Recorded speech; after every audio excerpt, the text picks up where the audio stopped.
Welcome back to the 2023 Raceline Wheels Rush Off-Road Anniversary Bash. I am Miles Hasquist alongside Pam Hall, and we have a special guest, Cody Qualabaum. How you doing, buddy? Doing all right. A little sore. There's Roger King. Yep. Heading up. So Friends of ours. Still making away. But I see you're a little banged and battered. We saw you take that pretty good tumble. Looks like you're okay. You're a little sore, but you're okay, right? Oh, yeah. Cass Lake built an awesome chassis. The chassis held up fine. I just broke a lot of bolt-on parts. So and a little bit of pride. Yeah, and pride. Yeah. I didn't have time to pre-run with everything I was doing. So I just wanted to come out and put on a good show, and I made the highlight reel not the way you want to. Exactly. If you're not going to make it, you're going to break it, right? Yep. Yeah. It's so unfortunate, but we keep saying, it's a part of racing. That's what you sign up for. You either make it or you break it, right? Yeah, it was a little bit. I just got on the start line. My first time driving the car, I was excited. I wanted to see what it could do, and I floored it. You just gave it all you had. I gave it everything, and pedal to the metal. I didn't realize the jump was that short, and I just way overshot it. Well, that's just part of it, but it's a lot of fun to watch. But it sounds like we got a Rugged Race Radio replay right here. Let's check out your run.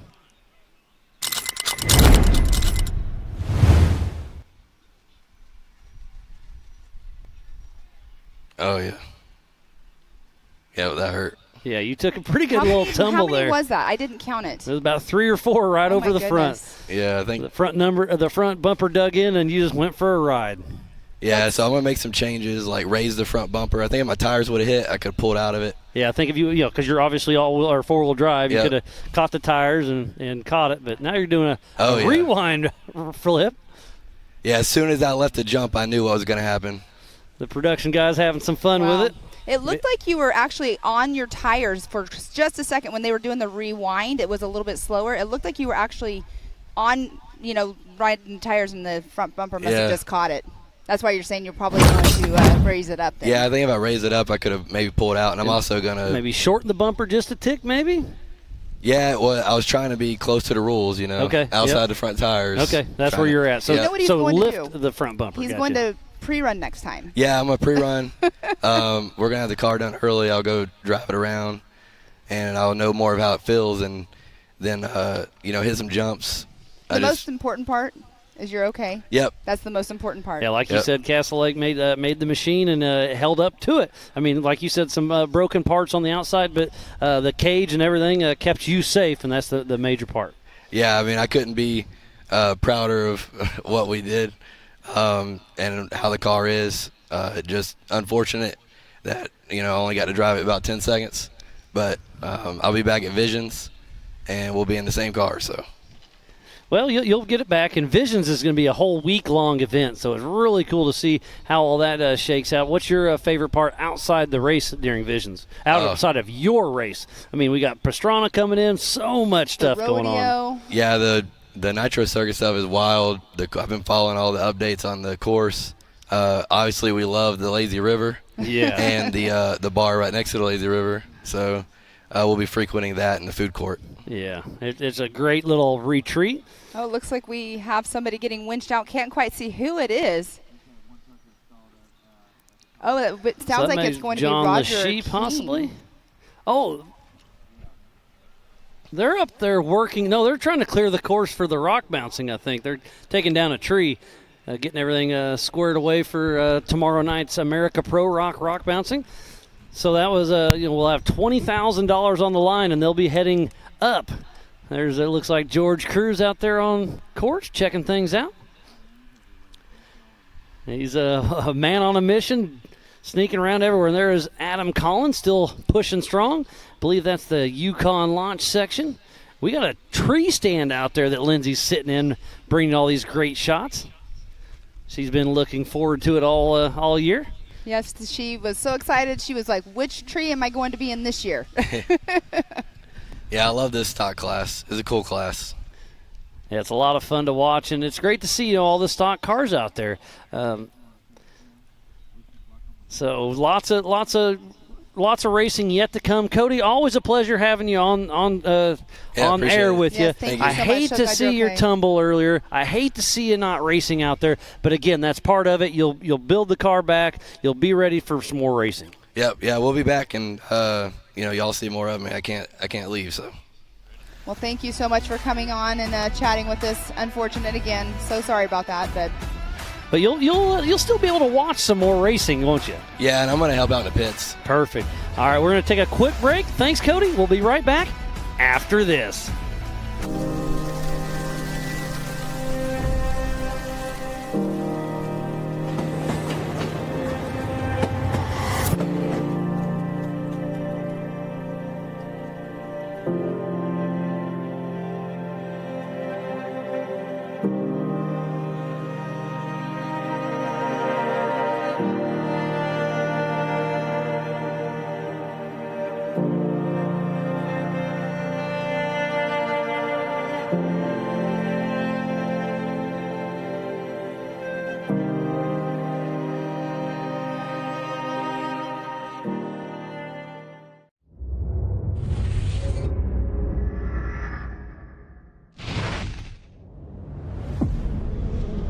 No matter what, it's never an easy event, and it never will be, and that's what makes King of the Hammers King of the Hammers.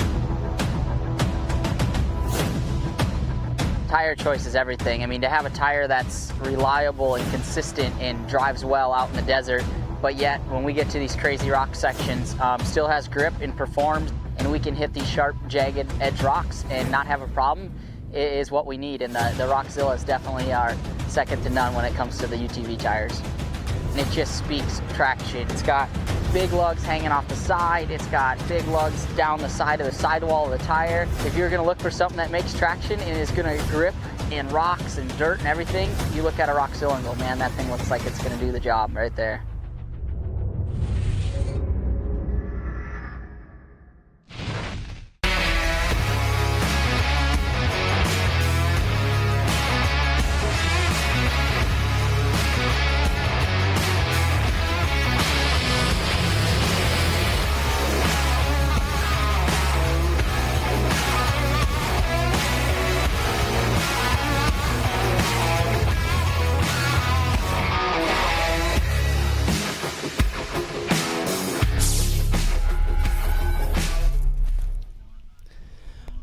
Welcome back to the Raceline Wheels Rush Off-Road Anniversary Bash. It's been a great day of racing. This is the 4600 Spider Track stock class, and to my math, I think the white flag should be coming out in about 15 more minutes. So I think they'll head out they should be coming through and then head out for another lap here in just a little bit. We'll see how it all shakes out.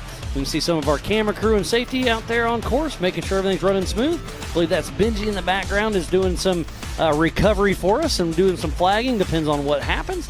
But man, it's been a great morning of qualifying, and we are hot and heavy during the 4600 Spider Track stock class. Yes, and you are correct about that white flag because AP, who is Aaron Presley back there, he has it in his hands. Oh, it's out there and ready. It's out there. We're ready. As soon as those racers come on through, they'll be getting it. Great day. And then the 4900, I'm excited. Oh, we just saw a commercial, and CJ Greaves was on there, and both the Greaves, CJ and his dad Johnny, they'll be out there racing. But we got Paul Wolf, Kyle Cheney. I mean, the list goes on forever. We got 60 of them out there. It is going to be so fast. Man, I mean, Jamie McCoy, Paul Wolf, Kyle Cheney. It's going to be a dogfight out there. How many laps do you think? I'm guessing they're going to do at least 9 or 10 laps. I think you're going to be pretty close. So we're doing an hour and a half, so I'm going to say, yeah, probably about 10 laps. Be very interesting to see how this all shakes out. It's going to be a fun one to watch. It's been a great race here for the stock class. It has been. But it's going to be action all over the course here, and that'll kick off at 3 p.m. Eastern time. And there's a great shot right there of our Raceline start-finish line. See our crew over there in place, ready for them to come on through here in just a moment. I know a bunch of our guys and gals were out in Havasu this week kind of scouting everything. That's where we're going to have our nationals for Legends of the Fall. You do not want to miss this one. We'll have Ultra 4 USA. I believe we're having F1 boat racing, a rodeo, national music acts, Nitro Circus, American side-by-side takeover, and much more. So if you have anything you can do, make sure you check them out. There's some of our photographers that have been catching everything out. Yes, having some fun. Foz and Karen getting the good shots. Strike a pose. It's been a great week out here at Rush Off-Road. Now the crowd is really starting to pour in to this afternoon's race, tomorrow night's rock bouncing. We have the 44s tomorrow. There is so much stuff going on out there. Getting a big thumbs up from Paul Wolf out there, ready to...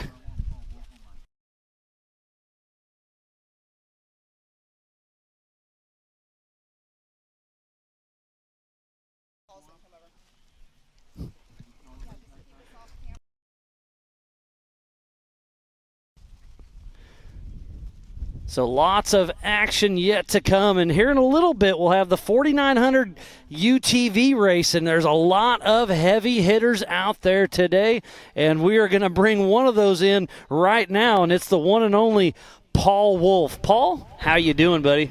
Doing good, doing good. How about yourself? Always a good time out here playing in the woods with you. Always a pleasure seeing you, having you out here on course. Last year, you won the UTV race, and in the 4400, you were battling until that tree got you. I know everybody's giving you a hard time. They run out in front of you. They run out. They're kind of like deer. They seem like they jump in front of the 4400 cars. Yeah, they're I don't know a why. lot wider, that's for sure. Well, and you're on the pole for today or tomorrow, and then today you're second in the 4900 UTV class. Yeah, it's going to be interesting. There's so many UTVs, and there's literally probably good 15, 20 guys that can win this thing. I mean, there's no slouches here. It's a completely stacked field. Yeah, I mean, so the best one we've had yet, I think. I think it's going to be a sprint. Yeah, you can't hold back. I know it's an endurance race, but there's just so many guys that can win it. I think you're going to have to sprint, and if you're the guy that kept the car together and ran that pace, I think you'll come out on top. Because like you said, there's 15 people that can do it. So out of those 15 people, one person's going to have the perfect day and push and win it. So you can't let them have it. You have to chase it down. Oh, absolutely. And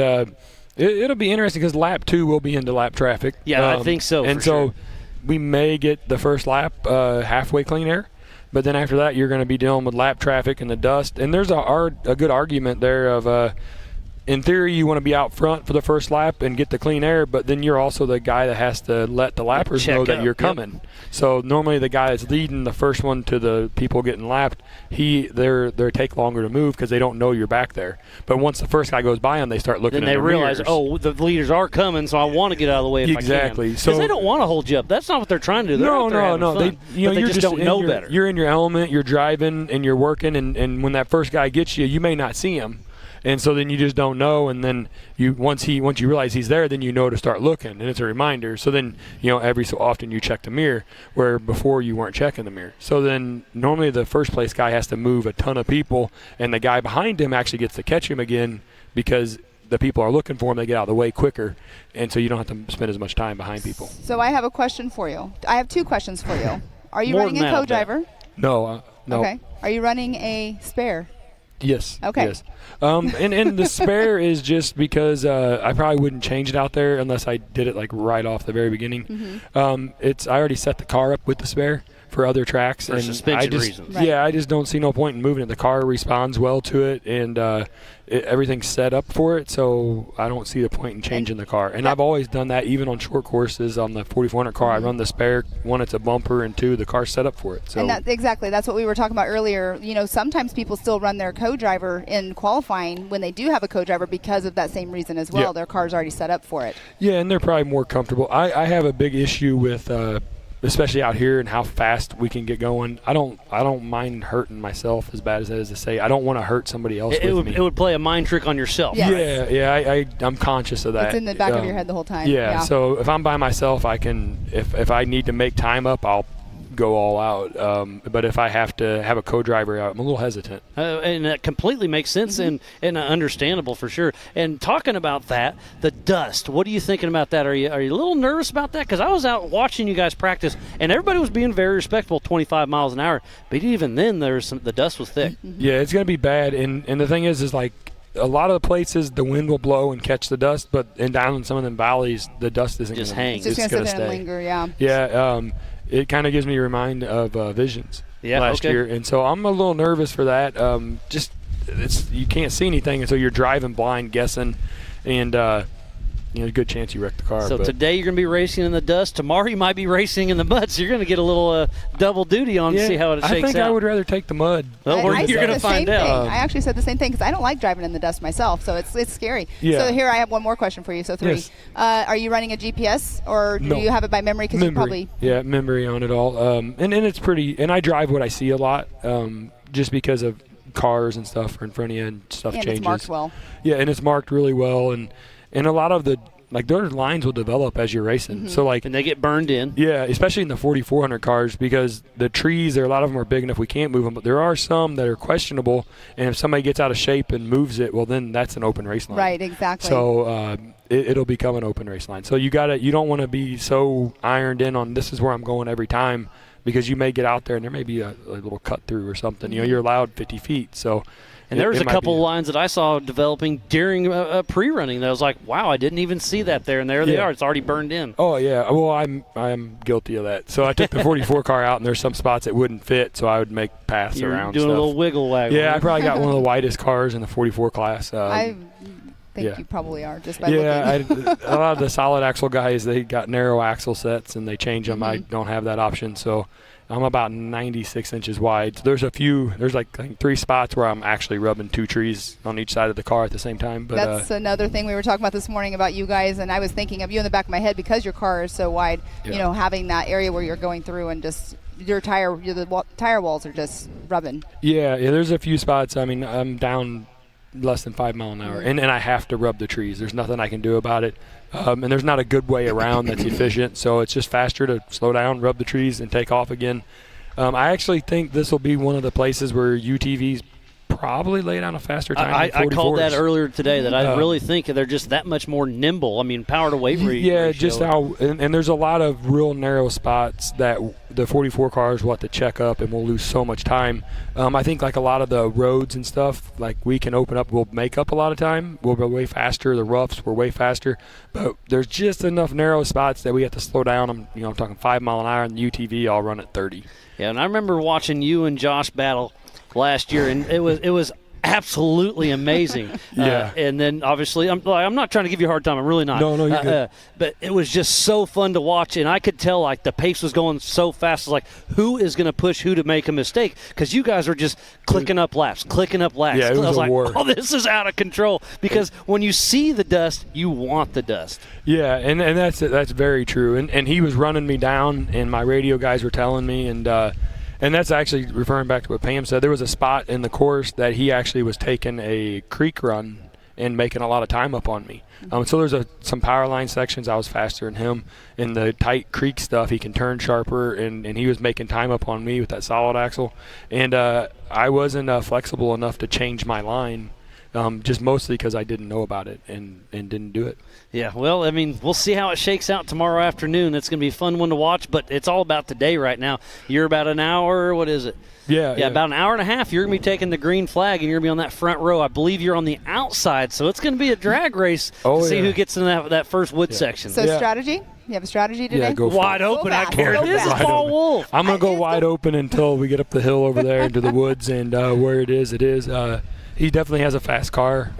Obviously, he laid it down in qualifying.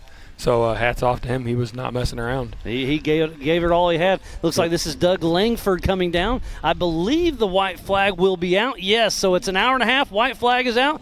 The final lap is out there and going. So Doug Langford physically out front and on adjusted time.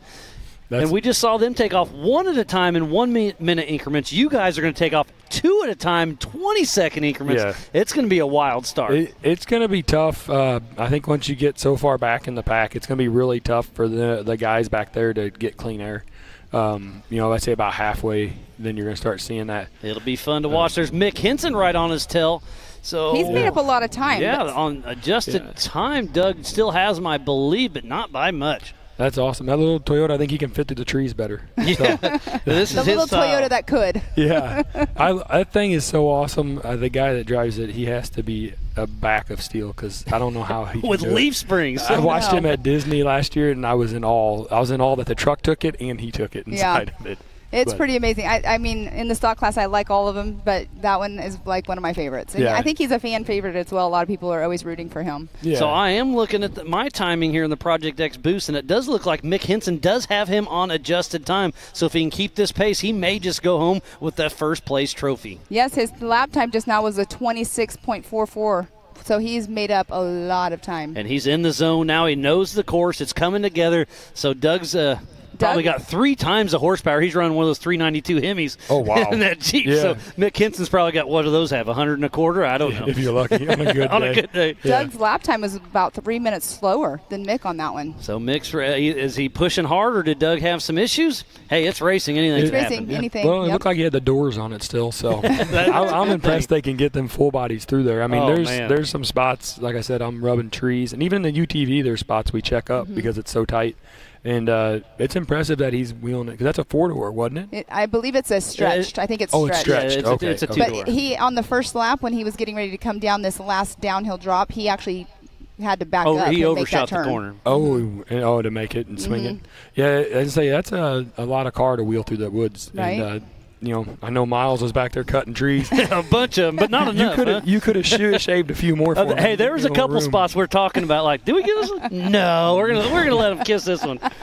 There is definitely doing a little rubbing, but it's neat to see these guys out here. This is a class I'd like to get into. I think you've talked fun. about it. It looks so much fun to do. I'd love to see out there, and maybe a 4,500 car, maybe 4,600, whatever. We're working on some stuff. Right, there's always things in the background going on. Yep. I could be wrong. That is a 4-door. If it's got wheels, you're gonna race it, right? Oh yeah, absolutely. But this looks so much fun, and it gets the factories involved in what we do. Absolutely. And it actually showcases what people can do to their own vehicles and run them down the road, and then come and run trails like this and get out. And there's Mick Henson up the trail 69, still pushing strong on adjusted time. He is our leader, but physical out front is still Doug Langford. So wait, if there was one-wheel racing, would you do it? There's no steering wheel. You said anything with a wheel, right? Yes, I tried that once. I've wrecked a lot. I tried unicycles. We did that when we were kids. All my buddies got those, and they've all wrecked. Oh, you're talking about the one-wheel electric one-wheel. Them things look like death trap.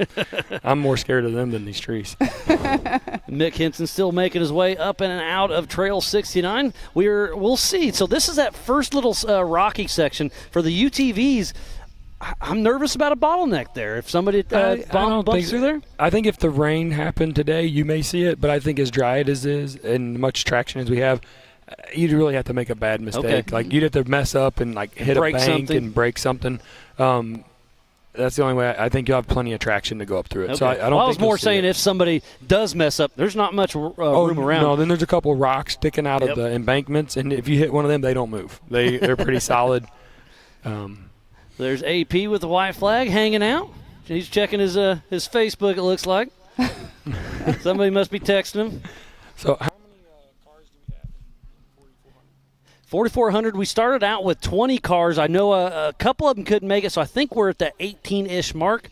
Somebody had engine trouble. 2 of them had engine troubles, I believe. I know that all too well. Yeah. So run me through that. I was kind of asking you. Oh, there is Derek Osler in the AMSOIL hot pits. He didn't come down the hill, so he must have had an issue, and he had to exit the race course. Yeah, so tough break for him. I was looking forward to him running. He qualified first, didn't he? Yeah, he was our pole setter. Yeah, so he definitely is having some looked like issues. his toes off on the front. I think he broke something with the steering. And here comes Adam Collin coming down. Adam Collin coming down. He'll be crossing and grabbing the white flag for his last lap here during the 4,600 Spider Track stock class. All right, so we have 3 guys out there with the white flag right now. So we were talking about engine troubles, and I know a week and a half ago I was hitting you up for some info, and you sent me a picture like, here's how my prep's going. There's no engine. We didn't have one. We were Flintstone powered a week. Flintstone, that's what you said. I don't know if you're making up these heels out here with Flintstone power. So what'd you figure out? We got a motor. A good friend of ours, Steve Morgan is the gentleman's name, out of Arkansas. He helped us get a piece together, and we got it in the car, and obviously qualifying, it ran pretty good. So you're ready to rock and roll. Yeah, so we still have braking oil in the motor right now. We're literally we're going to change an oil filter tonight in it, check it, running around a little bit more. And Yeah, I ran a little bit this morning before I qualified it, and then we gonna check the filter and all that, make sure there's no metal or nothing in it. And so then, cut the filter open. Yes, sir. And just check it all over. Everything looks good. The oil looks good in it. Everything looks all right. So we're just doing some preventative stuff, and then we should be ready to race it. Well, all good there. Man, it's just that's what you have to do to get to all these races. Just a few years ago, you were rock bouncing. Then I was like, all right, Paul Wolf, I've seen him do that. And then he starts racing the UTVs, and you dominated last year. And then you got the 44, and now you're here to stay. So we appreciate it. Absolutely, we're definitely here to stay, and we're looking. My goal is that when I come here, I want to race every class that's available to me because you're already here. I already spent the fuel money to get here. I'm already here. I'm already set up. Why not? It's a little hectic at times. Like coming here was hectic. We redid a bunch of stuff on their UTV program and updated stuff. I built a new car just to be here in this race from King of Hammers. And then the 44 engine issues. So sometimes it gets really hectic. And it comes down to the absolute wire. Yeah, it does. But I got a lot of good friends, a lot of good mechanic crew members and stuff that all, they're all free. They all come free and do it. I don't pay any of them. How many people do you have that come with everybody, you? Anybody that's willing to volunteer and show up because I don't write them a paycheck, so I'll take anybody. I don't care. Well, I know you work in your own shop at your house. Yes, so, you're the main person. Do they come over at home and help you as they well? come over to my house. I got a little shop there and stuff, and we work on them and all that, and so pretty much my only job is I got to get Lainey to school and pick her up. And that's the best part of your day, though, right? That's that's one of my favorite things to do is take the kids to school, and you get a little one-on-one time and chat with them. Talk to them, and she gets to hear me and Chris Hickman talk all the time because he always calls me in the mornings, and so she gets to hear all the racing stuff going on. And did they come? You showed up without them. Did they show up later? Yeah, they're here. Okay, good. They showed up. Usually bring the wife and kid out here. I love seeing you guys they came. playing. Being that we switched the. I'll let you go ahead. It looks like Roger King's having some issues, but he did cross the line, grabbing that white flag. But it's the battle right now. It looks like it's going to be Mick Henson and Doug Langford. Everybody else has had some issues, so tough break. We'll see. The AMSOIL hot pits are here.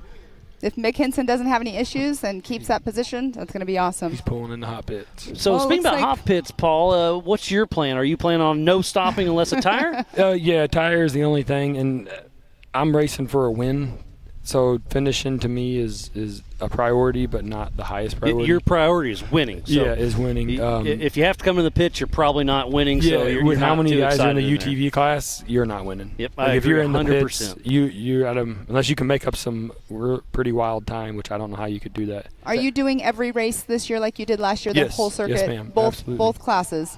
That's awesome. Running both classes, and like you said, we're going to dip into some other classes if everything works out. And you raced the Mint 400 this year for the first time. Yeah, ran the Mint 400. That was a really neat race to run. It looked like a good time. That's a brutal race. Oh, Mick Henson heading down. So I don't know if we missed Doug coming through or not. Is he our physical leader? But he is our leader on adjusted time as far as our live timing was concerned last time around. Oh, they have the hood up on the car. So tough break for in Roger King. Yeah, he's out of the car. Downhill. Yep. So tough break for him. Oh, man. There's the team Robbie Bobby checking everything out. So the turnaround time for you from Hammers to the Mint was very short. Yeah, it was really short. So we had some issues with the UTV and Hammers, and it caused us to pull off. And so we got it fixed, set the car up with some new stuff, went right out to the Mint, exact same car, very little done on it. And it was already prepped from Hammers. Because you didn't wear it out. We had 31 miles and had some failures. And so we got them fixed, and they were kind of a freak failure. I've never really had happen to me before, but it took me out of the race. And so we turned around, went right back to the Mint, and ran the Mint 400 miles and ended up third in our class. So I was really happy with that. And first time ever desert racing. And it was a completely different style of racing than what I'm used to. I've never seen braking bumps get that big. Oh yeah, I've that raced was them crazy. Many years. So the AMSOIL hot pits. There's Derek Osler. We saw him pull in there earlier with both front tires looking at each other. So we got some steering issues up front. Remember, that is an IFS car, so he probably has a tie rod or something that let loose. He was pushing hard, but for sure, the course got him. It looked like them trees got that door too. Yeah, it probably happened. A little rubbing, it's all right. But So are you announcing all the races? Oh, like normal? we'll be here all weekend, or all season long. Absolutely. Great. Well, Paul, always a pleasure having Yes, you in sir. the booth. Can't Yes, wait thank to you. watch you out there on course. You're going to give it a battle. You're going to give us a show. Best of luck. Can't wait to see it. So much yet to come. Your race shows up here in about an hour, but we're going to take a quick break. More racing action coming up here very soon. Thank you, guys.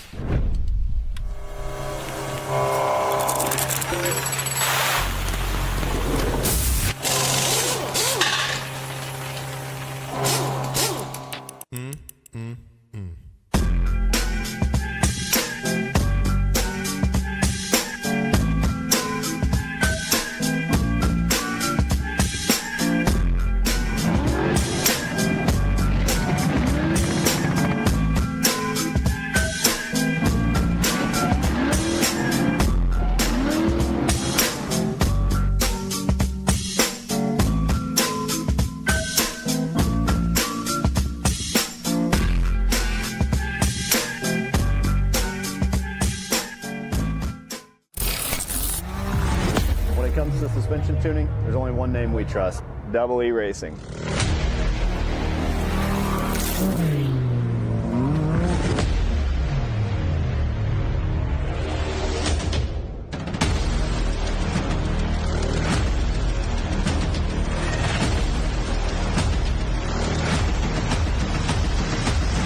Double E Racing. We help build champions. Ready for any challenge. Maxxis tires can handle even the most punishing off-road conditions.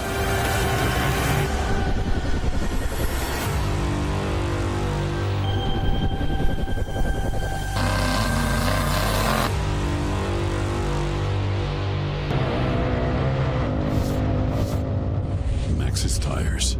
Tread victoriously. Welcome back to the 2023 Raceline Wheels Off-Road Anniversary Bash. It's been a great day of qualifying this morning. We're rounding out the end of the 4600 Spider Track stock class, and look at the crowd. It is jammed up and ready to have some fun here at Rush Off-Road. It's been a lot of action out there, lots of carnage out there, but it's been so much fun watching these guys and gals battle out on course. The course has grabbed a couple more, and there's some attrition that has set in tremendously for sure. Yes, it did. We just had Paul Wolf up here talking about the whole race course and everything. He's got it memorized. No GPS, no co-driver, nothing. It's going to be fun to watch him race. And that's partially like weight issue. Yeah. Andy said it's a conscious thing. If he has somebody else, he's scared to hurt them. If he's by himself, it's all on him. You can't blame anybody else. And it does. It plays a mind game with you, 100%. Derek. Sorry.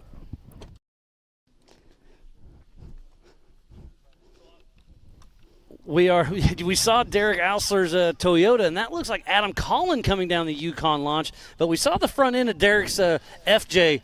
What happened there, Derek? Miles, it was going great till it wasn't. You know, that's always how it goes. The famous words. Man, absolutely. JT and you guys, man, the course out here is absolutely phenomenal. It's fun, it's fast, it's tight, and we got in a tight little pickle over here just after either or 11, about a quarter mile past it. Why are your tires looking at each other? Well, they just kind of wanted to wave. They're a little scared, kind of introverted.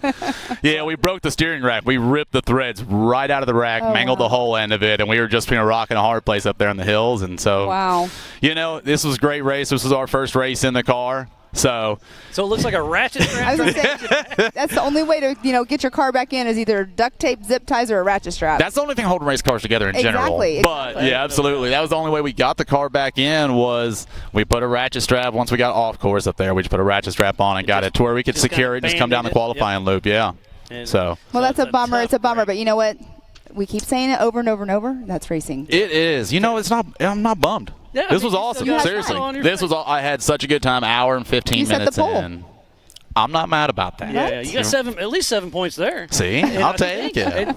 Yeah, I think you're going to get to 2/3, so you'll get your points as well. So I'm about it. Yeah, obviously everything's unofficial. but yeah, you gave a good run. I was out on course. What day was that? It must have been Thursday, and we were out there kind of checking things out, and you came up, saw you changing a tire. You said, I'm just practicing out here changing tires. That's right. Because you caught another tree. But, yeah, like you said, the course is fun, and I hate to see you broke in the pits, but I love to see the smile on your face. You're still enjoying it. Absolutely. This is a blast. I absolutely love these Ultra 4 USA races. The vibe is awesome. Everybody here, the staff, everything it's fantastic. So we look forward to seeing you guys. We'll get the car back together and we'll have revisions. Nice. You're coming to Oklahoma. Absolutely. We'll be out there, guys. So we're excited. It'll be a really good one. Absolutely. A little wider, hopefully. So we still have a lot of racing yet to go this weekend. We're getting ready to do the UTVs. Tonight we have the kids, and then we have the EMCs tomorrow, and then the 4400s. What's your favorite race you're going to watch up the rest of the weekend? Or rock bouncing? The rock bouncing is pretty cool. But honestly, I think I'm here. I want to see Paul Wolf take first place in the 4400 race. That's going to be pretty wild. I mean, as long as the trees don't jump at him. Yeah. Hey, I understand. He's got a wide car as well, so I get it. I get it. Yeah, the 4400 race is what I'm here to really. That's what I'll be excited to see tomorrow. We're going to help some guys pit in the morning. Yeah, absolutely. It's great to see it all shake out. But again, tough break on your race out there. Hate to see that, but again, you set the pole. You had fun out there. You raced for over an hour, and you're still excited. I mean, that's just part of it. Absolutely. I mean, really, our intent was to run one good lap, get it under our belt, feel good about it. We just got the second lap. We started getting faster. We changed the tire out on course. Did that about 7 minutes, so that was pretty good. Oh, that's pretty impressive. We were pretty excited about that. We got the tire changed, got right back on the course, and then, all is good. It was a great day of racing. Really was. Speaking of tires, you have to run a 35-inch DOT tire, so it's nothing special. It's not a race tire. It's what most of these tow rigs are running. It's what my daily driver runs, a 35, 12, 50, 17 BF Goodrich KM3. I mean, it is a DOT you go buy from the dealer, one of those tires. You got some more spares for your car. Yeah, exactly. Tough break on there. But again, you'll get the car going, and then you'll come play with us at Visions, and that is going to be so much stuff going on. We're excited to see what you guys got going out there. Do you plan to be there the whole entire week or just come in? Our plan is to come in Tuesday afternoon. Wife, children, all that stuff. We'll bring everything set up. Absolutely. Yeah, real life, one of those things. We plan on coming in Tuesday and being there all week, really be a part of it and kind of see all the new changes. We're excited about the new course changes and all the new. They've been working on it day and night. And I mean, they're burning diesel every day, bringing it together. We got Nitro Rally, Nitro Cross, the rodeo, oh my Barbie goodness, rock bouncers. Yeah, rock bouncers. I mean, a little bit of everything. And that is in the middle of Jay, Oklahoma in June. So that is a do not miss. Go to all our web pages. Check it out. There is so much going on. Pastrana's been dropping some secret videos off and on, and he's having fun building his dream place right at our home track. That's been really cool, honestly, to see on social media. Through like Terry Madden and Travis Pastrana. Yeah, exactly. Mr. Nice Hair. There you go. Mr. Nice Hair. Seeing Terry and Travis and Vaughn posting everything and seeing all the things that are changing on the course. That's really cool to see because we were there last year and we saw how it was. And that was, that was a really great event last year. We all know how dusty it was and all that stuff. And it's only going to get bigger and better. For exactly. Sure. So we're excited to be back at Visions for this summer. So it's going to be great. I mean, we're there every month for a short course race for the MAO Side-by-Side Championship Series. And mildly jealous. Every single time I go there, every month, there's something different. Like, we're actually going to Wheatland, Missouri for our next side-by-side race next weekend because they're getting the track ready for Visions for Travis's track. So there's so much going on there. And like I just said, everything's changing. Yeah, that's awesome. And you got your son races, right? Yes, he does. That is awesome. Now, that's talking about keeping it in the family. So. Yeah. Yeah, I love seeing the whole family flair out there racing and everything. Derek, always a pleasure. Absolutely, Miles. Thank you, guys. Glad to see you out here racing. We'll see you again at Visions. We're going to take a quick break and be right back after this.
Welcome back to the 2023 Raceline Wheels Rush Off-Road Anniversary Bash. We are just winding up the 4600 Spider Track stock class. It sounds like Mick Henson getting a little tidbit through the Rugged Race radios. He's about 5 minutes out. And we've got another racer / victim, Roger King, in here in the Project X booth. Roger, how's it going, buddy? That's going good.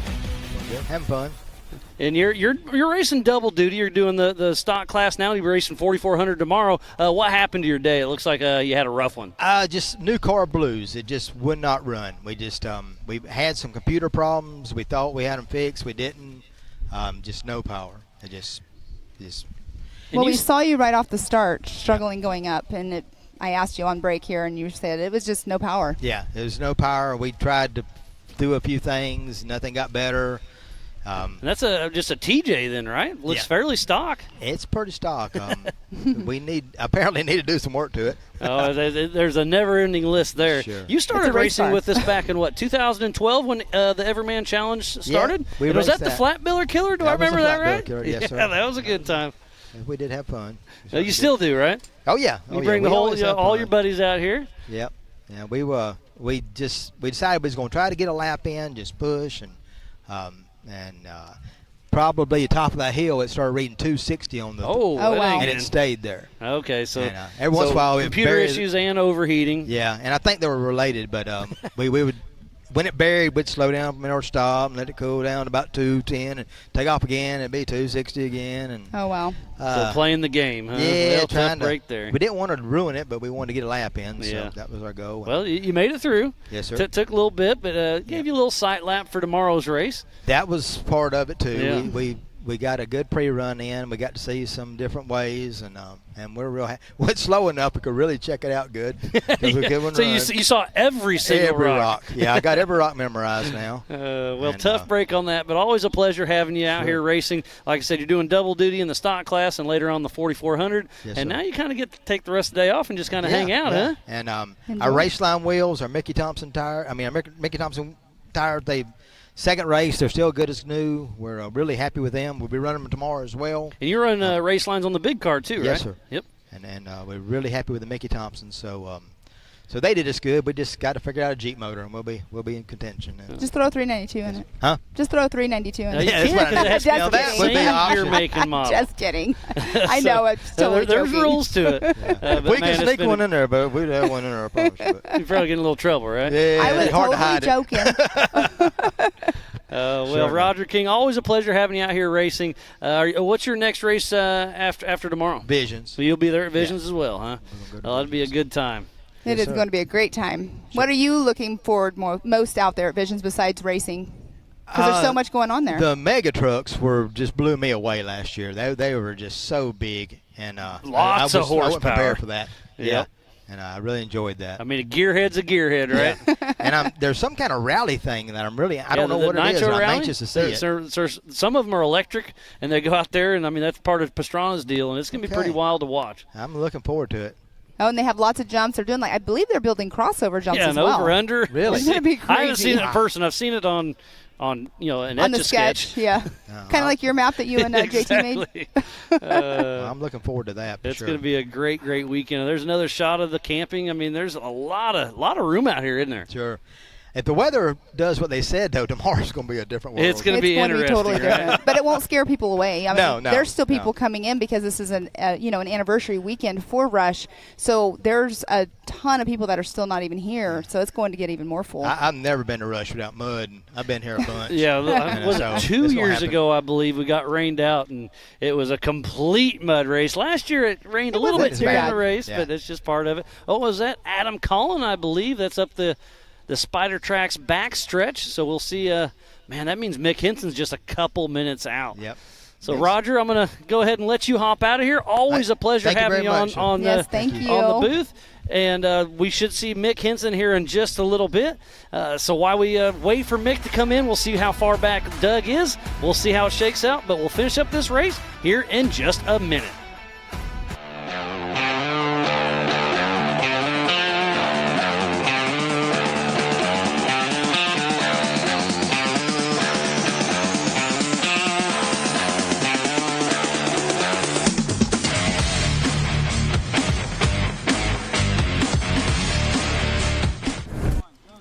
Mick Henson coming back to grab the checkered flag for the 2023 Raceline Wheels Rush Anniversary Bash. Talk about a quick little blip there, but Mick Henson, one left turn, and the checkered flag is out for Mick Henson, the unofficial first place finisher during the 4600 Spider Track stock class. So he started behind Doug Langford, so it's looking really good for Mick Henson. And he even picked his last lap up even faster than the one before. So his fastest lap of the race was a 26:44. Yeah, what a great lap he had. You know he is going to be excited. Giving him a thumbs up, Mick Henson with Rusty Nail Racing. Super cool. So Mick Henson out of Tahlequah, Oklahoma with Rusty Nail Racing, and that 1985 Toyota putting the hurt on some of these other cars out there, giving her a little rev tune with that DAO racing engine. The crowd's giving him a big shout out. Derek Osler, we had a chat with him just a minute, and he's giving him a fellow competitor high five. And Mick was our fourth fastest qualifier in the class, and now he just came in physically in first. And look at that. And Derek House, talk about sportsmanship right there. Derek's over there giving him the high five. Everybody's excited and getting him out of the car. Mr. Alan Johnson right there giving him a double high five. Everybody's excited to see that old Toyota in here, and he gave it one heck of a run. So Mick Henson's got to be a little wore out because he's been racing for just shy of 2 hours, because remember it was an hour and a half plus a lap, so it was just shy of 2 hours. Mick Henson gave them a run for their money, and if it sticks out, we'll see. We'll be handing out some of that laser nut and 360 wrap hardware here in just a little bit. But how far back is Doug Langford? What a great, great race this has been. An 8-mile loop. Hour and a half plus a lap. They have been battling out there. And that drone's got a great shot over the first place finisher. How exciting for Mick Henson. And remember, everything is unofficial till we dot our I's and cross our T's. But a big smile from Mick Henson. Oh, he's going there to give the little family love. I love that. And that is what Ultra 4 is all about, is the family love here. High size and smiles. Oh, love it. Good job, Mick. Yeah, hopefully we can get Mick down here in just a little bit. We'll have a quick chat with him before we do the awards. Yes, he will be coming down here shortly. Family first, for sure. Giving the kiddo a hug, saying hi to his wife. There's JT Taylor, our race director, giving a little congratulations to Mick Henson. What a great race. We started with 6, and I think there's only 3 more moving. John Lachey dropped out, Derek Osler, Roger King, so half the field dropped out. Yeah, there's it's only just 3. Mick Henson, Adam Collin, and Doug Langford. Technically, there's only 1 finisher right now. For now. But the other 2 are hopefully pretty close out there. And then we'll be going live racing for the UTV class here in about an hour.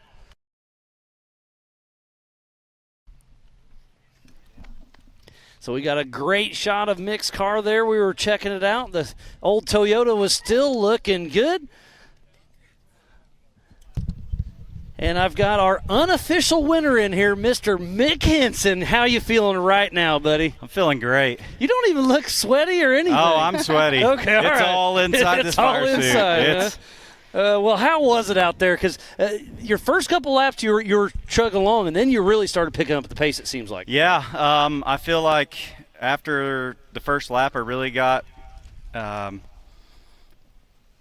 familiar with the course. Yeah, starting to memorize I started memorizing some stuff. You know, I had some hiccups over in here on my first lap. I had to back up once or twice. And after that, I found the right gear and memorized the track, I was really pushing it on lap 3. I was pushing really hard on lap 3. I mean, you were cruising through there. I mean, how's your back? You're on leaf springs, and you're blazing through out there. Yeah, I mean, I'm kind of feeling it more in my arms from wheeling the steering wheel so much. It's tight. You're tight in and out of the trees, and Yeah, I'm going to feel it tomorrow. You're going to for sure. feel it tomorrow, but you got to be excited. Obviously, everything's still unofficial, but you got to be pumped to win the first Eastern Series race. Yeah, I'm pretty pumped to come if off. it sticks. Yeah, I'm pretty pumped to come out from Hammers, after Hammers, doing pretty good after Hammers, and coming out here to the first race and doing well again. You know, you can't start a season out better than that. I'm pretty pumped. And obviously, you're local to Oklahoma, so you're definitely going to be at Visions. Are you going to make it out to Havasu? I'd like to come to Havasu. I've been to Havasu, and I love it there. Even if I don't get to race, I want to come see Havasu. So, well, it's looking yeah, good for a absolutely. national championship if you Yeah. can drag the old Toyota out with you. Oh, yeah. But, yeah, I think I hear somebody coming out. We'll see if we can get some visual on who is coming down the hill. And it looks like that's going to be Adam Collin, I believe. Where's Doug Langford? I could be wrong, but that looks like Collin. Yes, it is. That is Adam Collin. What happened to Doug Langford? He dropped off. Did you see him? Into lap 4, it was about a quarter of the way in, and he was stopped. I'm not sure what was going on, but it looked like he could have possibly had some steering issues. No. So the checkered flag is out for Adam Collin, our unofficial second-place finisher. And you're saying you may have had some steering issues for Langford, huh? Yeah, he may have had some issues. I passed him, and I chased him a lot on lap 3. And because he has like triple the horsepower you do, right? Like 6 times. 6 times. 6 times the horsepower. And I was kind of making that joke earlier. He's got a 392 Hemi. And what kind of power do you have at a Toyota? I guess 100 1/4. Yeah, so factory they have about 100 horse, but you add big tires and all that, and it takes 50% of it away, and then you soup it up, and then you're maybe back to factory. Back to normal, so right around that 100 mark. Yeah, so I'm mark. probably maybe 100 horsepower. That's wild. Wow. So Adam Collin giving me a big thumbs up as he cruises by. Him and Sergio got to be super excited with their run. Do you think they drive it on the roads in New York? Because they have New York plates on it. It's street legal. A lot of these cars are. So the rest of your season, like, what is your plan for the rest of the season besides Visions? Visions for sure. I know we're going back to Disney, and I will definitely be there. That's your home. Yeah, That's I your love backyard. that place, and I will race there every time and every chance I get. So how old is your son? He's 2.5 almost. Yeah. You got plans for a little 170 later in life? That little hug looked like it was worth it, right? Oh, absolutely. No, he's got the bug already, I can tell. And as soon as he decides what he wants to do with one, that's what we're going to do. Well, the cutest thing I saw at Legends of the Fall, you were in the pits working on your race truck, and I saw him trying to help you. That was so cute. Yeah, he's like a little baby duck. He just follows you everywhere. He does what you do, and they pick up a lot more than you think, don't they? They do. It's great. So I totally just went off on that. So you're going to go to Disney. Do you plan to try to go to Havasu at all? I have, and me and some of the Rusty Nail guys have talked about going, and so it's definitely a possibility. It'll be a good time. You know, if the points are there, I basically won't have a choice. There you go. Yeah, you're going to be forced to go out there and have a good time. That sounds terrible, doesn't it? Yeah. All in good fun. But, yeah, what a great race. What was your kind of favorite part? What was the most technical? Because I know you're a rock crawler. What was your favorite Yeah, I part love out the there? rocks, and normally I would have loved the first little rock trail, and that was fun, and it was rough. But about after halfway in, there's just fast, smooth woods, and it was a lot of fun. Yeah, and then you opened up that 100 horsepower. Oh, I let all of it out. All of it. Yeah. So, yeah, it was great to watch you. It was lots of fun. So you liked the rocks. You were out back on those fast sections. And then the either ors, what'd you think of those? Did you take the same one every time? So or are you trying to... I took the same one every time, and that's the way I pre-ran.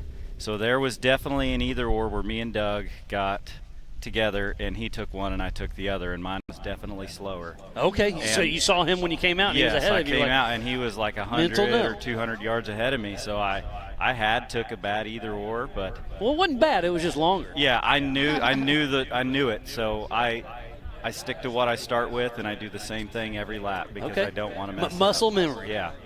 You know, I want to be as reliable as the vehicle's being to me, so I want to do the same thing to it every time. So. And not beat it up and try to save it, because, I mean, an hour and a half, what do you think about that new race format? I really like it, because it is hard to guess your guys' lap times. It really is. So I think the hour and a half plus a lap really makes sense, because it gives you a guaranteed time. Yeah, I like it, and we did 4 laps.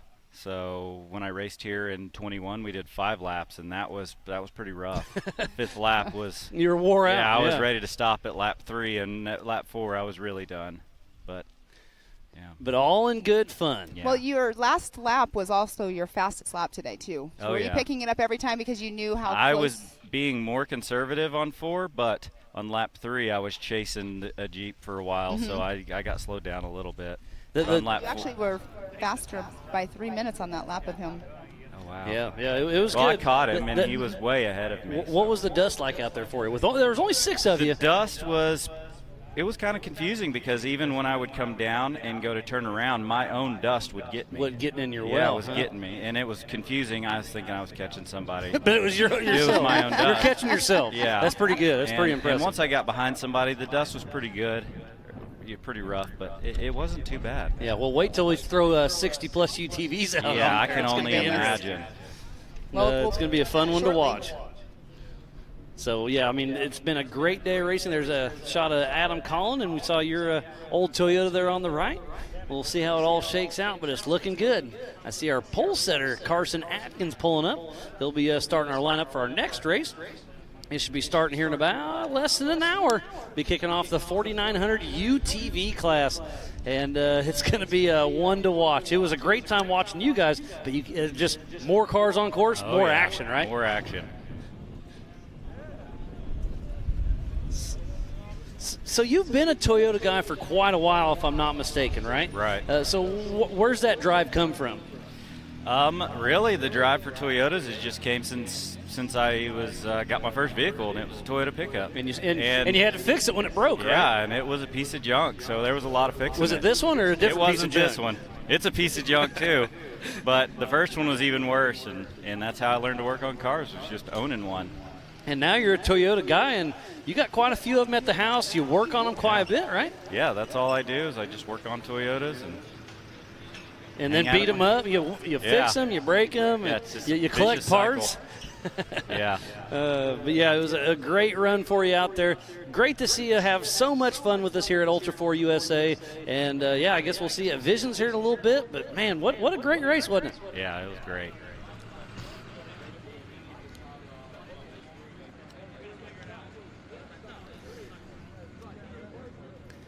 So, yeah, it's been a great race. The 4600 looks like it's going to be wrapping up.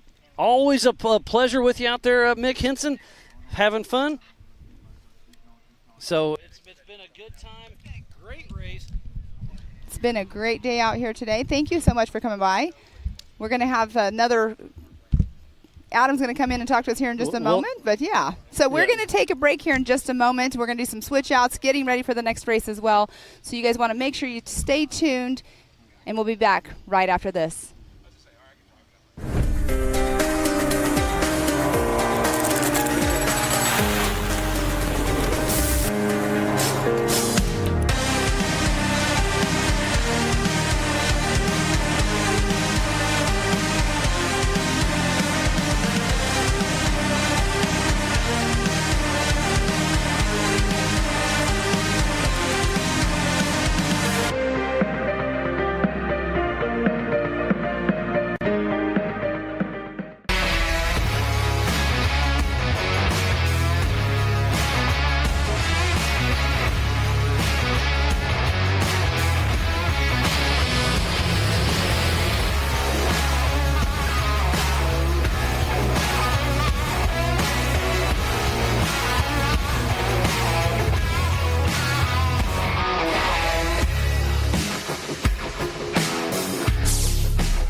no matter what, it's never an easy event, and it never will be, and that's what makes King of the Hammers King of the Hammers.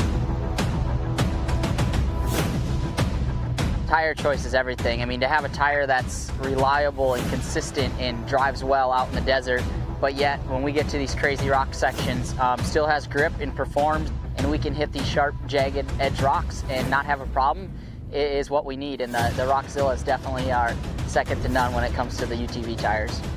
And it just speaks traction. It's got big lugs hanging off the side. It's got big lugs down the side of the sidewall of the tire. If you're gonna look for something that makes traction and is gonna grip in rocks and dirt and everything, you look at a Rockzilla and go, man, that thing looks like it's gonna do the job right there.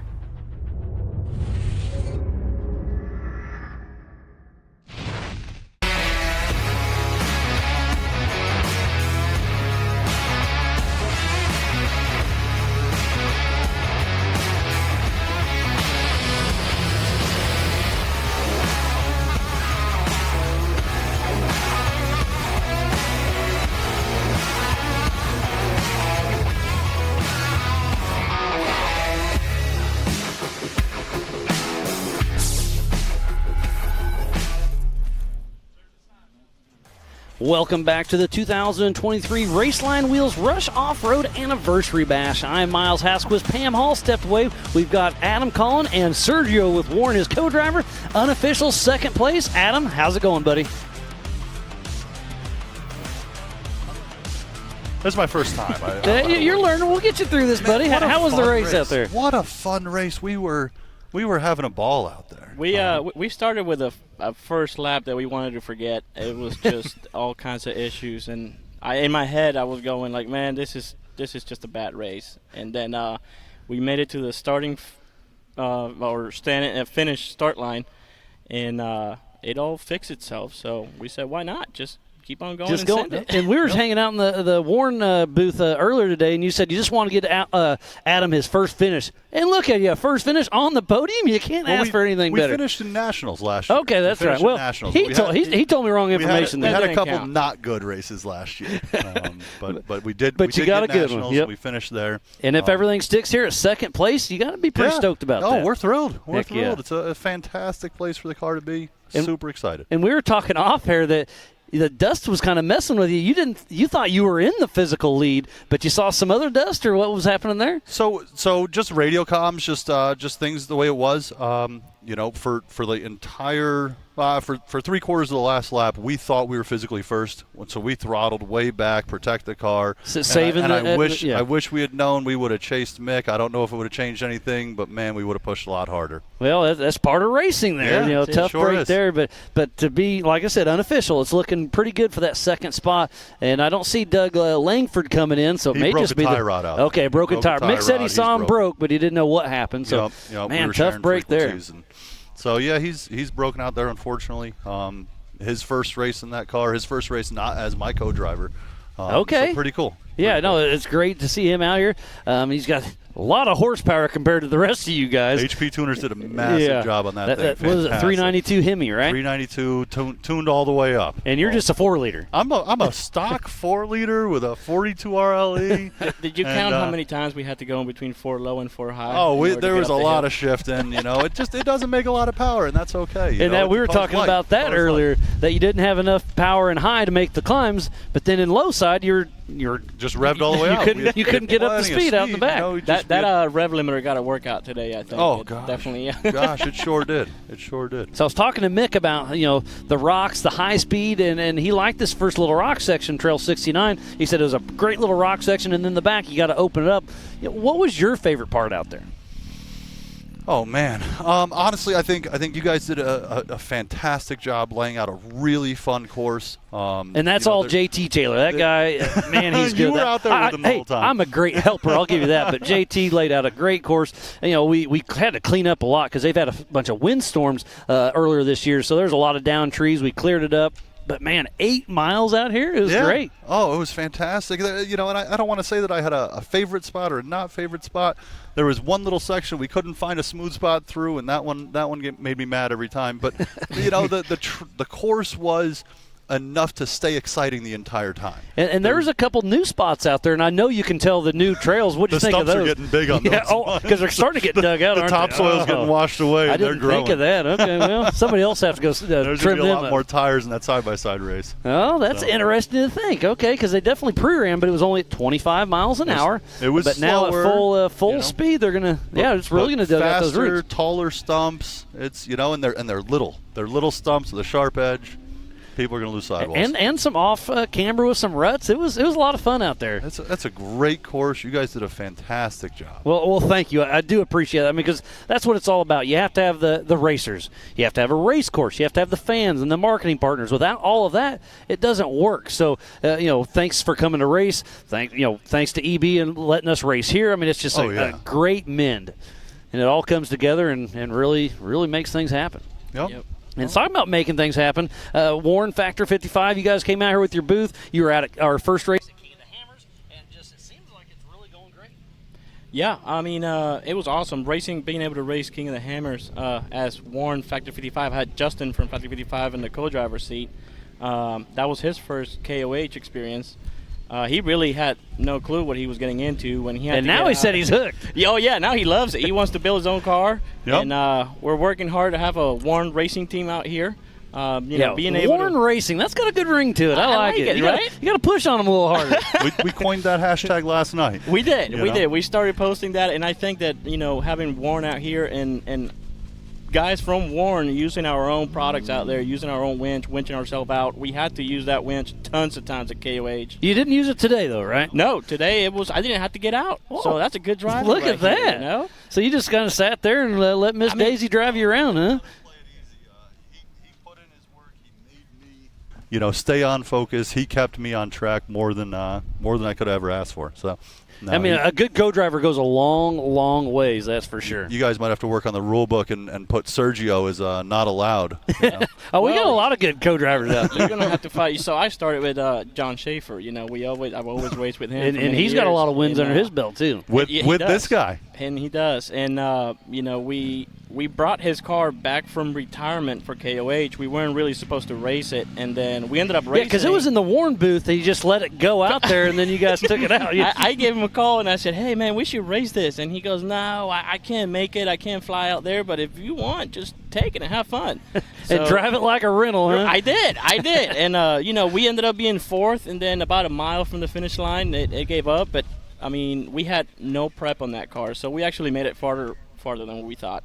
Fourth till you weren't. Exactly. Part of it. But it's awesome experience, and that's racing. Sometimes you're happy, sometimes you're crying, sometimes you're loving it, sometimes you're hating it.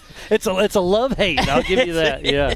And to be part of Warren and be supporting Ultra 4 like that, and be able to be involved in the field and using our own stuff, that just it's priceless. Hands on. You're with the enthusiasts out here and showing them what they can do. It's really cool. The stuff that you learn on the field. I think Justin got a whole new world out there when he started winching on the fly, and now be ready for new products coming out from Factor 55. That's got some good stuff going on, huh? Yep. A little bit behind the scenes. I know you guys were at a tow convention last weekend. Correct. Now you're heading to Jeep Beach after that, correct? Yep. Pretty much the plan was to do a tow show in Florida, and I live in Florida, so he was staying with my wife, my kids, and his family. That's awesome. And we were staying there through Jeep Beach, and then I said, well, let's go racing. Heck so why not? Speaking of Warren, what kind of winch you have on the front of that unit? On his, we actually have an Evo. All right. Winch, with a Factor 55 trail hook. I see the big hook on the front. Yep, and that's Justin's little KOH ID on the front. That call that the hammer loop. The hammer loop. Yep. And that makes life so much easier and so much faster to be able to winch. It's incredible the stuff that he comes up, but just being on the field, using it hands on, it really makes a huge difference in that exact instance for sure. Yep. What a great day of racing. Thanks again. Unofficial second place, Adam Collins, Sergio with Warren, Factor 55s here on site. Thanks again for being a part of the 4600 Spider Track stock class. We'll see it all shakes out, and we'll be right back after this.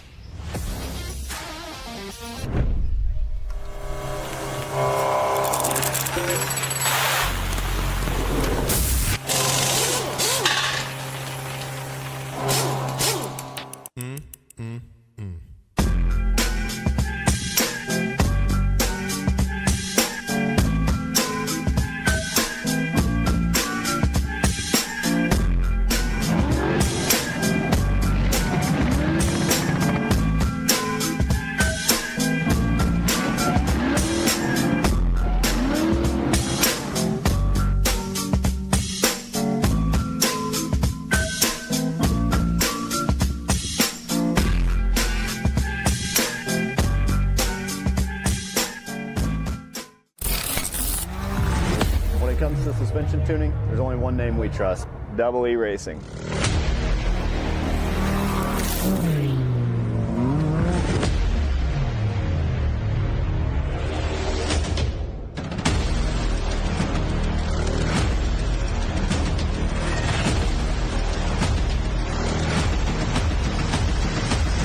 Double Racing.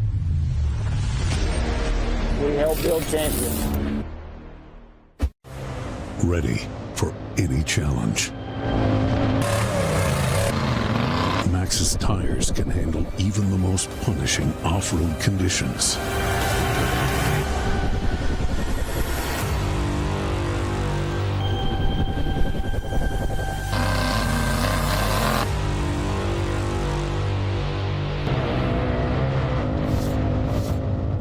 Maxxis tires.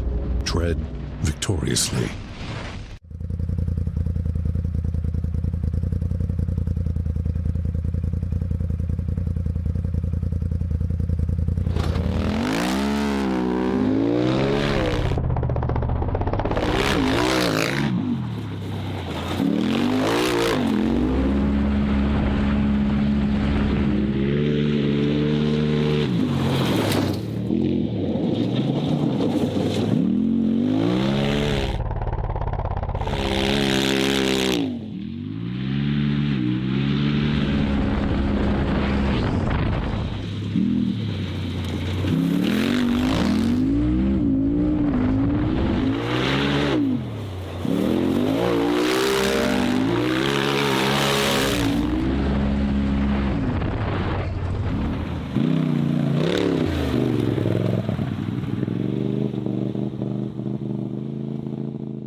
We are back for the Raceline Wheels Rush Off-Road Anniversary Bash. We just rounded out the 4600 Spider Track stock class. What a great race it was. So we're going to give away some laser nut and 360 wrap hardware here in just a little bit. You'll run to the stage. We'll do our awards. It's going to be great. And then we're kicking off the 4900 Can-Am UTV race. It's going to be absolutely amazing out there. And I can't wait to get this going. It's going to be a great race to watch. So don't go anywhere. We're kicking that race off in just about a half an hour, and then we'll have 65 UTVs out on course. There's Mick Henson and Adam Cullen.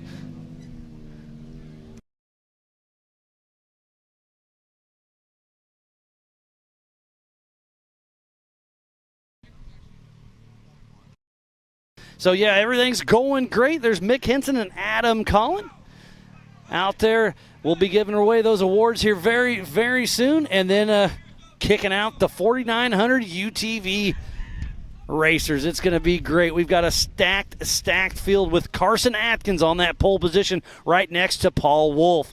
Line number 2 is Kyle Cheney and Jay Shaw. Line 3, Mitch Wofford and Tyler Gibbs.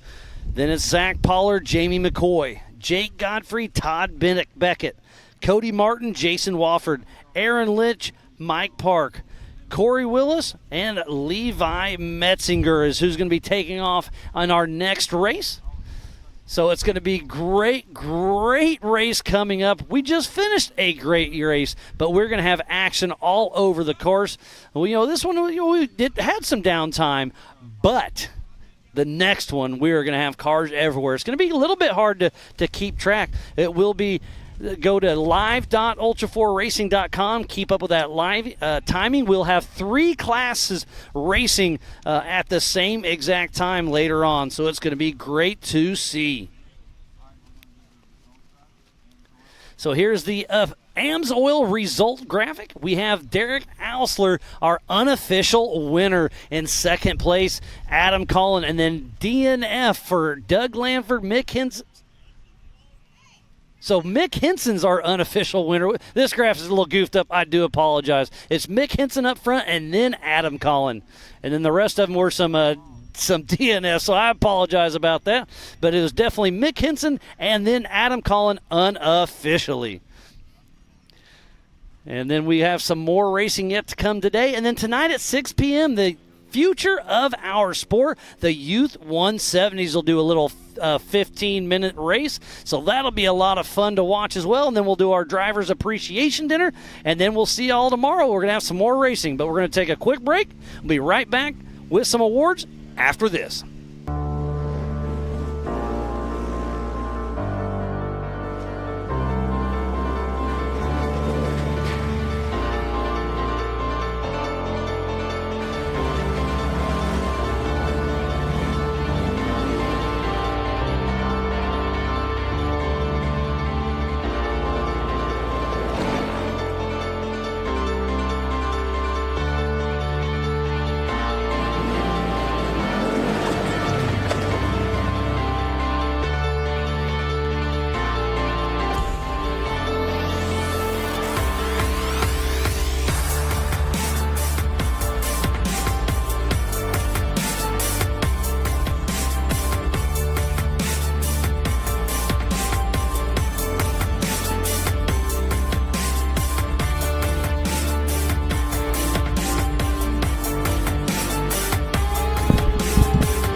We are back for the Rush Anniversary Off-Road Bash. Thank you to Raceline Wheels. Everything's going good. We have Mrs. Pam Hall getting ready some Laser Nut 360 Wrap trophies. So I think we're going to throw it her way here in just a moment. But what a great race for the 4600 Spider Track stock class. Pam, take it away.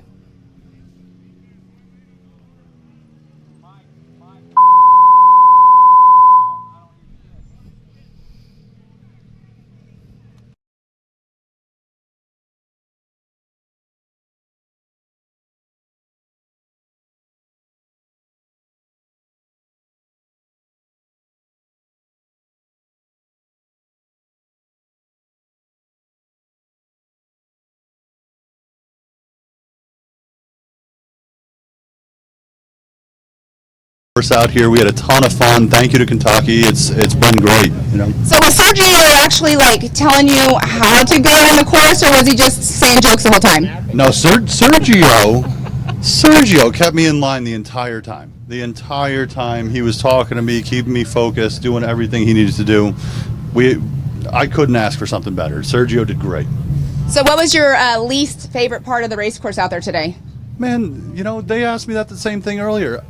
this was a great course. You guys created a course that never stopped being exciting, and so I didn't have a favorite. I didn't have a least favorite. It was an exciting course the entire day. Well, let me ask you, did you have a favorite part of the race course? Yeah, last lap I was able to nap. I mean, it was great. He knew where he was going, just cruising, so I just took a nap. It was great. That's awesome. Well, who do you have to thank for getting you up here in the number 2 spot today? Oh man, Rock Crawler suspension, Dirty Life race wheels, Warn, Factor 55, Predator trail gear, Savvy Off-Road, Nitto. I think that does it. You got it? Yeah. Are you sure? I'm not sure. If I forgot you, I'm sorry. Oh, my girlfriend Kelly, my mom, my dad, Jeremy from Rock Crawler. Thanks. Awesome. Well, congratulations on that number 2 spot. We're going to go on over here to Mr. Mick Henson. He's no stranger to the first position. Good job out there today, out there in your 85 Toyota. Did you have fun? I had a blast. What was your least favorite part about the race course? My least favorite was there's some mud holes that would splash and get on my lens. But other than that, I love the course. I love it when it's a hard course, and that's what it was. Well, you were out there solo. Did you have a GPS going, or did you memorize it from doing any pre-running? I just memorized it from doing pre-running. I didn't have GPS or comms or anything, so I just went out there and winged it. Well, that's Miles's favorite thing, is winging it. So good job out there today. Who do you have to thank for getting you up here? I've got to thank DOA Racing Engines. They built me a good motor and reliable. It didn't overheat, didn't do anything. It just ran great the whole time. Diamond Axle Housing. I beat it so hard today and no issues. Raceline wheels, no problems there. Everything held up great. And Maxxis tires got me great traction all day. So that's them, and I appreciate all of them. Well, good job out there today. We are obviously said no stranger. We'll see you at Visions, and good luck for the next one. Thank you. Awesome. Well, congratulations again to our second place, Adam Collin, first place, Mick Henson. We're going to take a quick commercial break, and thanks for racing here at Ultra 4 USA again, and we'll be back right after this.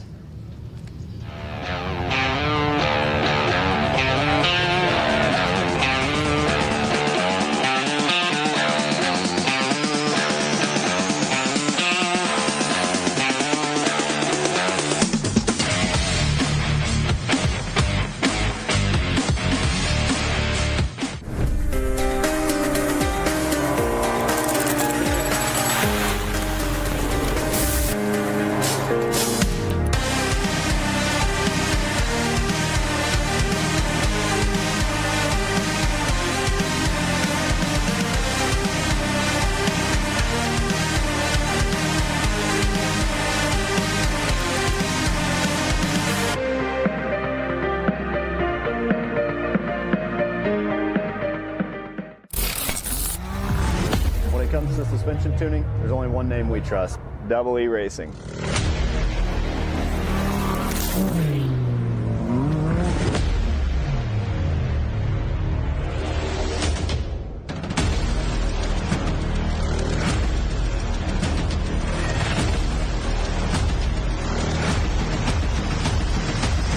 Double E Racing.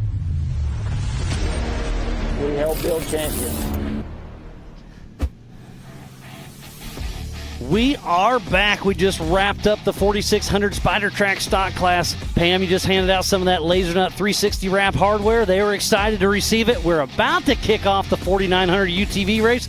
This is going to be great. This is going to be great. Stacked field out there. 60 plus cars out on course. Going to be starting every 20 seconds.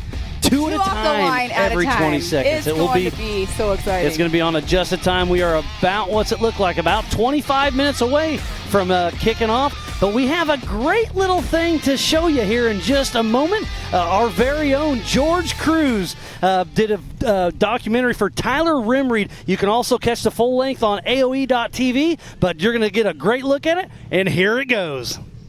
Need some more gas? No way. Smart, watch the rocks, hit tires. Got it.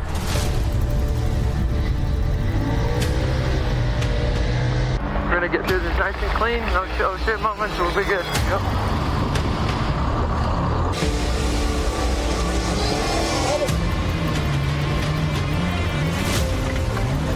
John, you got a copy on me? Yep. No, hit plug, get on plug.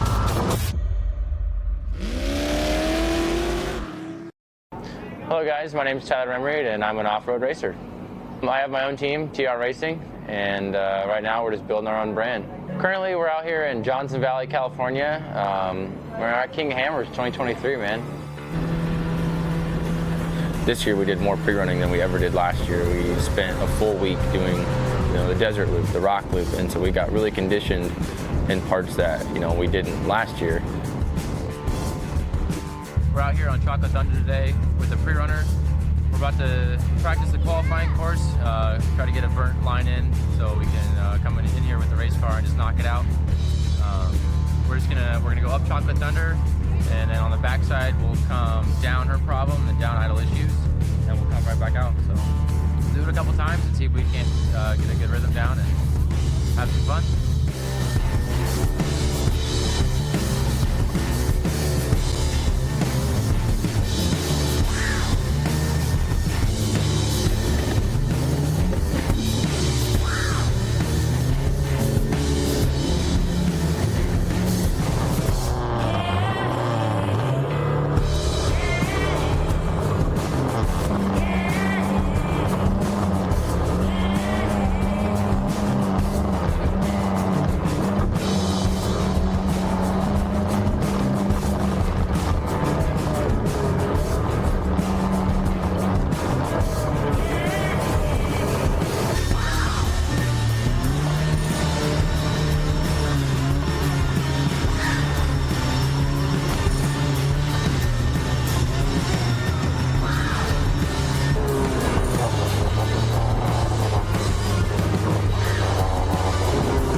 So yeah, we were out pre-running.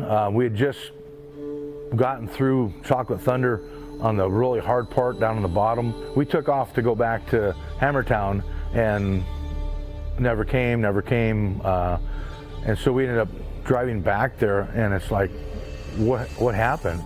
We went out pre-running, felt confident everywhere we went, and I'm like, all right, it's time to take the race car out. And just a shakedown, because you gotta shake them down at one point. You can't just show up to the start line and think, oh, everything's gonna go all right. And I had done it once before in the race car. This was my second time coming back through, and I had a person in the car with me, and it literally just took not even half a second. I made one mistake. I came in too hot, and we started rolling down the hill, and we rolled a total of like two and a half times, and we landed on our side and then started sliding down the mountain.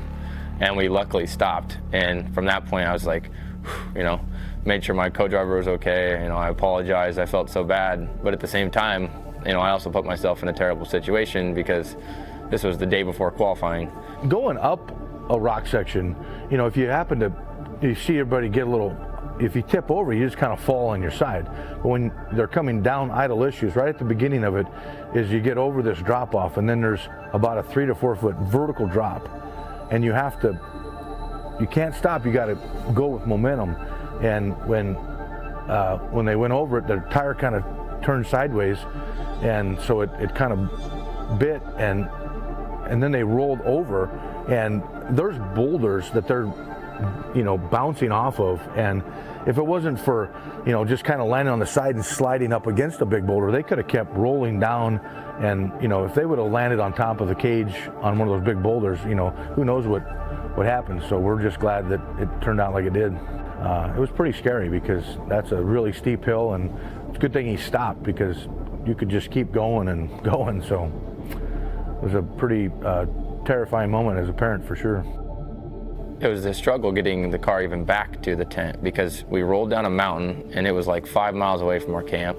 We had to borrow someone's trailer and then somehow get the car onto the trailer, back to the camp, unloaded, underneath the tent. And so when we finally got to that point, that's when we could address the situation, what was actually broke. First instinct is, oh man, I hope nothing's broke. And I knew that one of the parts was on back order in the entire nation. And that's when I was really worried because I'm like, oh my gosh, what are we gonna do? And then we reached out to every parts store in the country. to try to find a Turbo S front left knuckle, right? That was on back order everywhere. And, luckily we had a Turbo S in our pit to get through qualifying. I stole a guy in my pit's knuckle. So thank you, Travis, for letting me steal your front knuckle, because it got us through qualifying and then, got us to the starting line.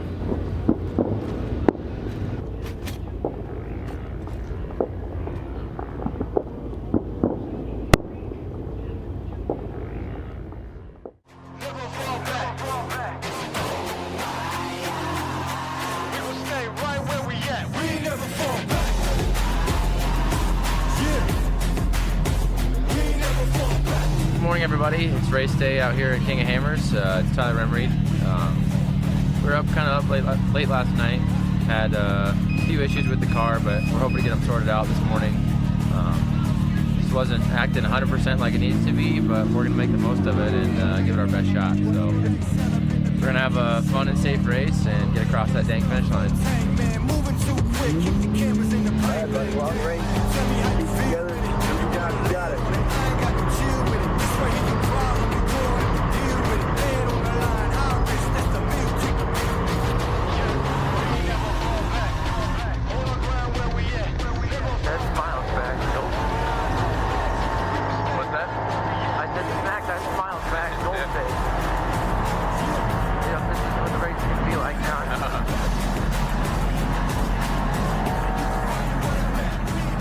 When the race started, you couldn't see 5 feet in front of your car, and you're going 70 miles an hour because you don't want to hit anybody. And so we ended up, I took a line on the outside, and it was a clear, and I just sent it, and I passed 4 cars in the dust. So that was, it's terrifying because you're moving and you can't see anything in front of you, and all it would take is to have someone stop and you could just hit them. So.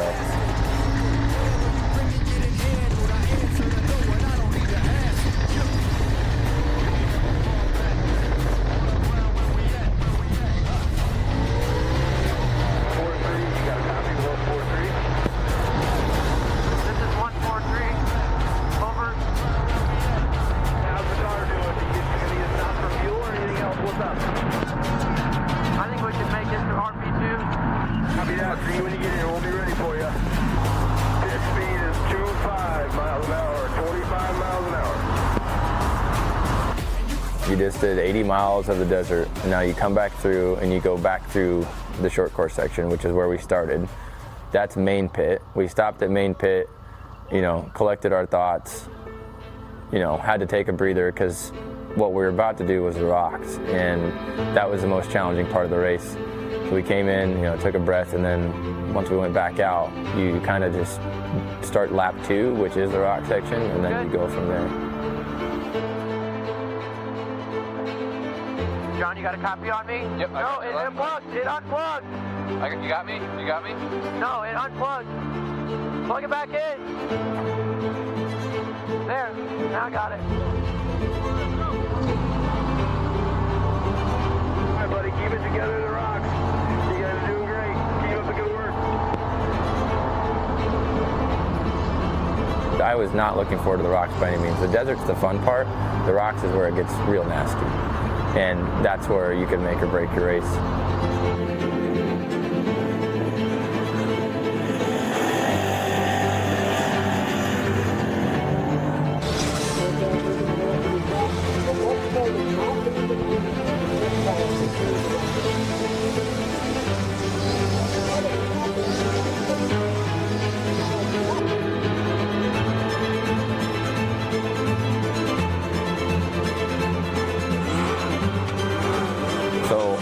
Obviously, since I rolled down idle issues in qualifying, doing the qualifying course, in the race we were supposed to go up it.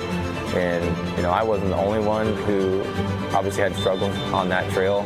We were out pre-running, and one of the guys we were pre-running with rolled backwards trying to go up it. And so thank God they gave us the option of the bypass going up idle issues in the race.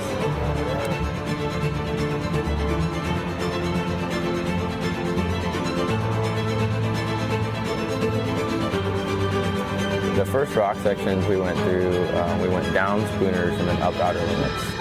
And those were the first two rock sections, or those were the only rock sections that I took my co-driver through, because it was his first time ever being out there. And those are the first two we went through. And I'm like, all right, man, like this is a taste of the rocks that we're going to be going through. And he's like, all right, this is going to be fun. What's funny is he actually he loves the rocks, and I'm like, I don't. I hate the rocks. He's like, yeah, I like the rocks a lot more than the desert. There's like 12 rock sections to check off the list, and you know, going through each one is so satisfying. Getting through each one, you're like, okay. Then you kind of like make it. I call them like a transition trail, where it's you get a breather. It's like a flat trail, and there's nothing crazy going on, and you get like a little break before the next challenge. And the transition trails are my favorite. I would say the top 3 hardest rock trails: Thor's Hammer, Z-Walk was a tough one for sure, and then going up Idle Issues, that was another tough one. I would say my favorite moment is, we were coming towards the end of the finish line, and I knew we had no rocks left. I knew all we had left was desert and a section that we could easily get through, and I was going across the desert at like 75, going through the whoops. The car was doing what it was supposed to, and we had a giant helicopter like right next to us with a huge camera hanging out. And I almost started crying because I'm like, man, like this is so cool. Like we got to this point with my co-driver, his first year ever. We're flying across the desert, this giant helicopter right next to us. Like that was a pretty cool moment.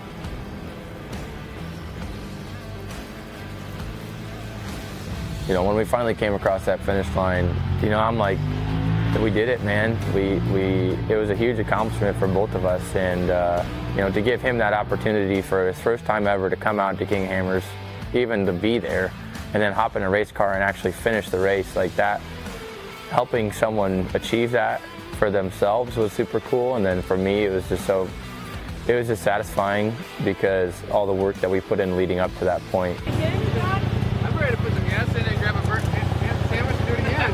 Okay. Congrats, buddy. Thank you. Woo! All right, it looks like we have Scott Rain up there on stage with Mr. Tyler Remery. Once we got through that, we were running pretty great, and our next challenge was sledge. We got through sledge, four-wheel drive stopped working, and we went in multiple different spots, got to the top, and put the switch back on, and we kept going. So it was an eventful. No, he's I can't cut it off. I ain't got no part. You got it done, brother. I almost took your jack. I know. Congratulations. Hey, congratulations to y'all. We fought hard all day out there. Did you run away far enough to still beat me? Yeah, you did. But I started way behind you, didn't I? Hey, I don't know. I put your helmet in here. I think I started 6 minutes behind you, so I was trying to see if I could get here within 6 minutes. I don't think I got it done. We were stuck behind a group of cars for over an hour. I was in the same one, but I was right behind y'all. But did you get stuck in Thor's Hammer? Yeah, I was there for an hour. I was there for an hour. Yeah, I was right behind you. I could see you. When you were at the top, I've worked my way. I went through them rocks and went around everybody. Oh, got it. So I'd finally got to the top. Down Z-Walk, we got that left front tire was wedged like this. Like what I was about to do? Yeah, we had a right rear to flat. Well, the right rear was wedged too. That's so why it I went wasn't touching flat. nothing. It wasn't even catching. No, they were pinched. They couldn't twist. Tire pressure is definitely key when you're going through the rock sections here. It's just getting down, getting in that last section to make it back there to the finish. How you feeling? I'm ready to lay down. I'm hungry and I need some. Gonna go get me like an ice cold Dr. Pepper. I think there's some in the cooler. I think we can arrange that. We can arrange that? I think we can arrange that. I think we can do some. Yeah, I think we can figure it out.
Bye.